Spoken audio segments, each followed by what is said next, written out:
start by saying that I'm really honored and delighted to have this opportunity of addressing this teaching session and talking about antihypertensive treatment, and particularly whether all antihypertensive agents are equal, also because Professor Franz Witt, that we are honoring with these teaching sessions, really studied all blood pressure lowering drugs, and so I think this would be a question that he has been exploring in his studies and now discuss on looking at all the evidence which have been accumulated through the various years through the work of many investigators, first of all Professor Franz Witt himself.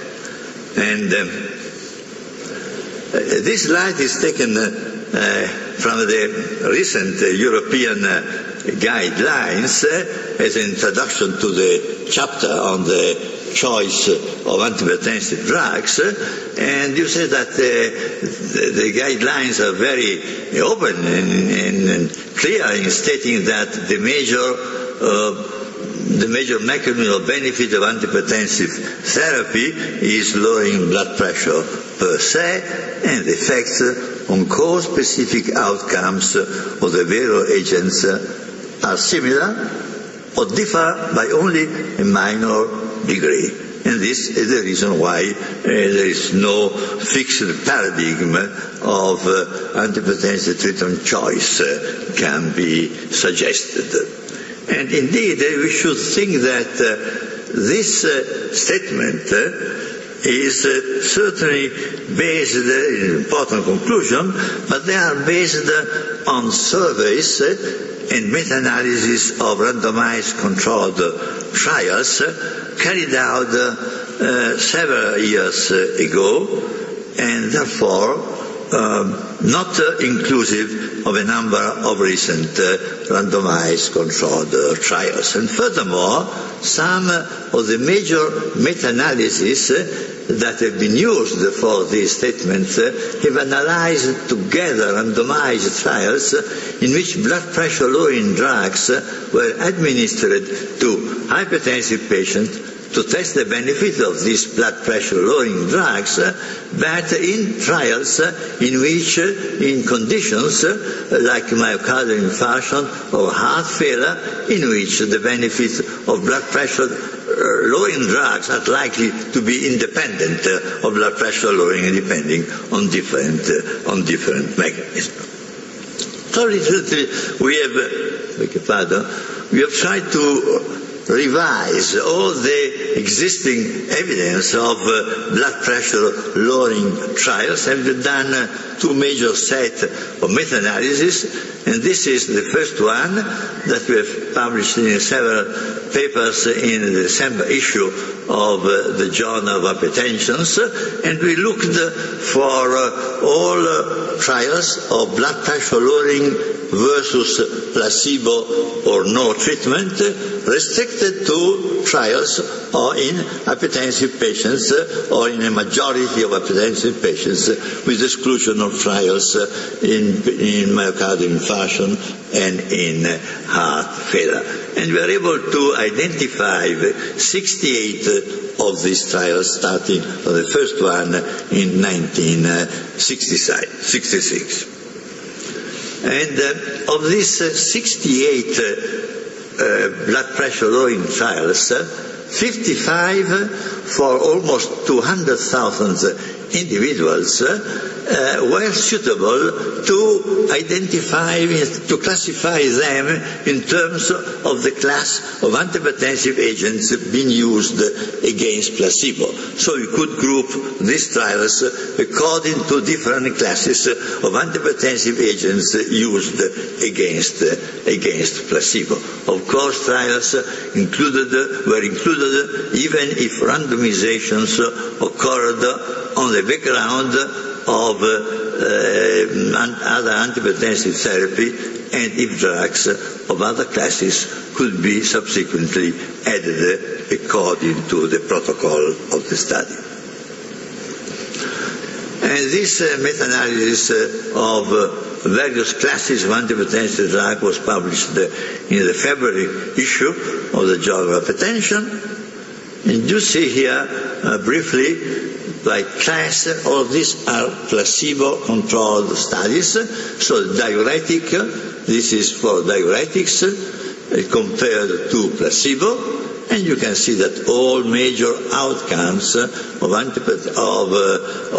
events occurring in hypertension, stroke, coronary disease, heart failure, combined outcomes, cardiovascular death, all-cause death were significantly decreased by using diuretics versus placebo. For a blood pressure difference, it was about 12-13 millimeters of mercury systolic and 5-6 millimeters diastolic blood pressure.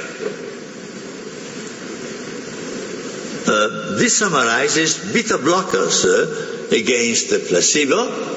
Again, the difference is about 10 millimeters of mercury systolic and 5 diastolic. And you can see here that stroke was significantly reduced because the confidence intervals do not cross the identity line. Heart failure was significantly decreased. The composite of stroke and coronary disease or heart failure was significantly decreased. But a trend of decreasing cardiovascular death and all-cause death did not achieve statistical significance. This is calcium antagonist versus placebo again, and now that we get to this first class of more recent blood pressure lowering drugs, I should call your attention on the fact that with calcium antagonists and subsequent slides with ACE inhibitors and angiotensin receptor blocker, we're going to find blood pressure differences between the active drug and placebo, which are smaller, somewhat smaller than those observed in all the trials based on diuretics and beta blocker. And this mostly because this trial came later on when the benefit of lowering blood pressure had already been proved, and most of these trials started on a background of antihypertensive therapy, and then the calcium antagonist or the ACE inhibitor and so on were compared with placebo, but on a background of previous therapy, and the change in blood pressure was smaller. And you can see that in spite of being smaller, 5 millimeters of systolic and 3 of diastolic, again with calcium antagonist we get significant decrease in stroke, significant decrease in the combined major cardiovascular events, and significant decreases in both cardiovascular death and all-cause death. Also you see here the absolute risk reductions is markedly reduced. Here we get to the ACE inhibitors. Again, the blood pressure difference is even somewhat smaller, 4 versus 2 millimeters of mercury, and there are significant decreases in stroke, in coronary disease, in heart failure, in the combined major cardiovascular effect, but reduction in death, cardiovascular all-cause, does not reach statistical significance. And the same can be said with angiotensin receptor blockers. Very small difference in blood pressure, small but significant difference in almost kind of events, except coronary disease and death. In conclusion, you can say that blood pressure lowering by all classes of antihypertensive drugs is accompanied by significant reduction of stroke and major cardiovascular events, and this supports the concept that reduction of this event is due to blood pressure lowering per se. However, evidence of risk reductions of other cardiovascular events like coronary events, heart failure, and particularly mortality has been found so far versus placebo only with some drug classes, diuretic and calcium antagonist. because of marked differences between trials. You know, there is now a lot of enthusiasm and fashion for doing so-called network meta-analysis, where you take one group from one trial and compare it from one group from another trial and so on. This is a wonderful statistical exercise. You need a very complicated, brilliant statistics, but you must be aware that you are going to accept a series of assumptions which have may statistically been solved, but I know how much these are really medically significant. So I think comparison of the effectiveness of different drugs needs not comparison of different trials using different drugs versus placebo, but direct head-to-head comparisons of antihypertensive agents. And fortunately enough, we have plenty of this information, and this was summarized in a new meta-analysis that is going to appear in the July issue of the Journal of Hypertension, and this is a meta-analysis that we did, of course, according to the same criteria of the first meta-analysis, but we discarded all placebo-controlled trials and included those trials of head-to-head comparison of two different classes of antihypertensive agents. On the total, there were 50 of such randomized controlled trials for 58 two drugs comparisons, almost 250 patients followed up for more 4 years, so more than 1 million patient years of information available. Because the time is short, I'm not going to show here to you comparison of each class with each of the other classes, but simply each class versus all the other classes together. And you see here diuretics compared with all the other drug classes. There's almost 100,000 patients put together, and you can see that for most of the outcomes, the confidence intervals are crossing the identity line, so means that there is no significant difference in the effect of diuretic and other drugs on stroke, on coronary disease, on major cardiovascular event, on mortality. There are only a difference of some greater effect of diuretics in the prevention of heart failure. Let's look here at the beta blockers. Again, for the beta blockers, there are about 50,000 patients included in this meta-analysis. All events, coronary events, heart failure, major cardiovascular events, mortality, all-cause death are similarly effective by beta blocker and the other compounds, except strokes, where the beta blockers seems to be somewhat less effective than the other agents. This is calcium antagonist, and you can calcium antagonist, you see an interesting effect that most of the outcomes are equally influenced by calcium antagonists and other agents, but calcium antagonists seems to be somewhat significantly more effective, about 10% more effective in reducing stroke and less effective in reducing heart failure. There is probably, in terms of statistical significance, also some greater effect of calcium antagonists in preventing all-cause death, but this is a tiny effect of 3-4% in terms of the benefit of all-cause mortality. This is ACE inhibitors. ACE inhibitors looked at the lower part of this figure against all other drug classes, and you can see here that ACE inhibitor again seems to be equally effective as far as heart failure, major cardiovascular event, mortality with all other drugs. Seems to be slightly than 10% less effective in preventing stroke, but about 10% more effective in preventing coronary disease. And This is for angiotensin receptor blocker. Again, look at the lower part of the figure, and you see here again they are equally effective for most of the outcomes in terms of preventing them, but there is slightly less effect in preventing coronary disease as compared with other drugs, but again is about 8% difference. These differences this is joining ACE inhibitor and angiotensin receptor blocker in the category of RAS blocker. You see equal effect and maybe some greater effect on heart failure.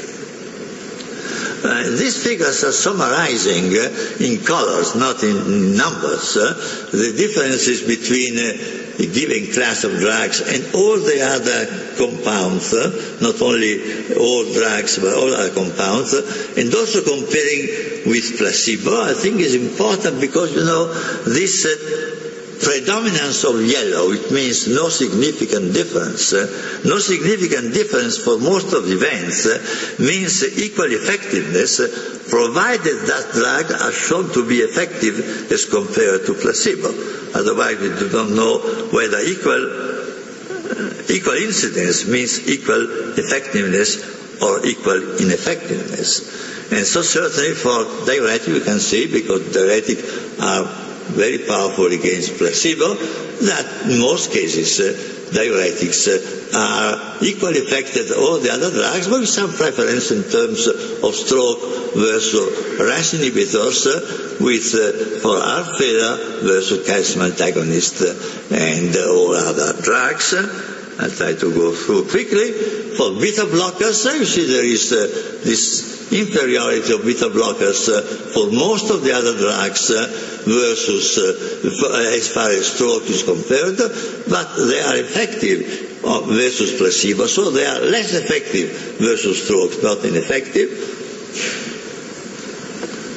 Calcium antagonists, they are more effective in terms of stroke, less versus heart failure, maybe slightly more effective in preventing all-cause drugs.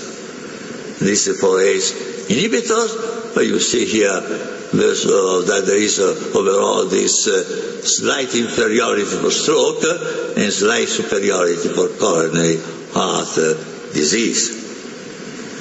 And this is for ARBs with a slight inferiority, but great predominance of the yellow color means equal effects. And this is renin-angiotensin system blockers, that is ACE inhibitor and ARBs all together.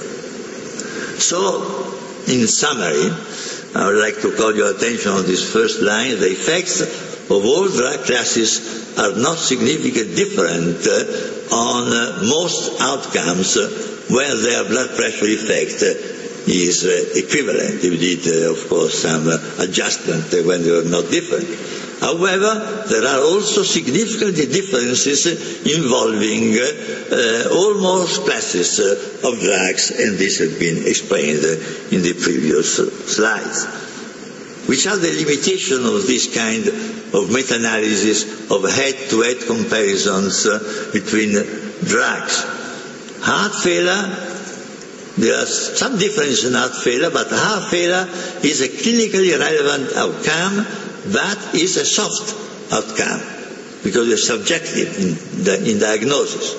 Furthermore, drugs like diuretics, which show superiority, might simply mask symptoms of heart failure rather than preventing heart failure. For some comparison, we had only 2 randomized trials. For comparison of ACE inhibitor with angiotensin receptor blocker, we had 4 or 5 trials, but on target covered 95% of the trials. Heterogeneity was most often low to moderate, but rarely allowed a fixed effect model. Adjustment for blood pressure differences when widens the confidence intervals and reduce the statistical power. And some of the statistically significant differences are small, 5–6%, don't know how much they may be significant in medical terms. So in most studies, drugs of other classes were added in order to achieve target. And multiple testing may lead to chance differences. And in conclusion, the results of all available evidence from head-to-head drug class comparison do not allow, in my opinion, the formulation of a fixed paradigm of drug choices available for low hypertensive patients, but the differences found may suggest specific choices in specific conditions when some patients, because a previous stroke or a previous MI, may be more easy candidate to have a second stroke or a second MI. It may also suggest some specific combinations, preferable combination of drugs, maybe combining a drug with a greater capacity of controlling coronary disease with a drug with specific greater activity, greater effectiveness in preventing stroke. Thank you.